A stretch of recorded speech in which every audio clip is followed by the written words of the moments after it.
Coaching class join பண்ணுறதுக்கு முன்னாடி அந்த இன்ஸ்டியூட்டோட குவாலிட்டி தெரிஞ்சு ஜாயின் பண்ணுறதுங்கிறது அட்வைசபிள். சரி, நான் இப்போ ரொம்ப பிகினராக இருக்கேன், நான் எப்படி வந்து அந்த இன்ஸ்டியூட்டோட குவாலிட்டியை செக் பண்ணுறது அப்படின்னு உங்களுக்கு எல்லாருக்குமே டவுட் வரும். So my humble suggestion is word of mouth தாங்க. அந்த இன்ஸ்டியூட்டில் ஆல்ரெடி படிச்சிருப்பாங்கல்ல, ஸோ அவங்கக்கிட்ட வந்து டைரெக்டாக நீங்களே வந்து பேசி பாருங்கள். ஸோ அது ரொம்ப ஈஸி தான். நீங்கள் வந்து சர்ச் பண்ணிங்கனாவே வந்து பார்த்திங்கன்னா கிடைக்கும். அண்ணா நகரில் வந்து பார்த்திங்கன்னா நிறைய அந்த இன்ஸ்டியூட் பக்கமே வந்து நிறைய ஆஸ்பிரண்ட்ஸ் வந்து இருப்பாங்க. இதுலேருந்து பார்த்திங்கன்னா நீங்கள் வந்து அவங்கள வந்து மீட் பண்ண முடியும்.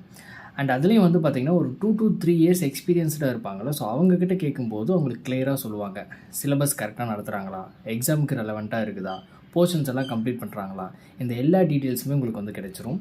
தென் இதை ஏன் வந்து நான் ஒரு 3-4 வருஷம் எக்ஸ்பீரியன்ஸான பர்சன்கிட்ட பேச சொல்கிறேன் அப்படின்னா, அவங்களுக்கு தாங்க தெரியும். 1 இயரில் கம்ப்ளீட் பண்ணவங்ககிட்ட கேட்டிங்க அப்படின்னா அந்தளவுக்கு அவங்களுக்கு கிளியராக சொல்ல தெரியாது.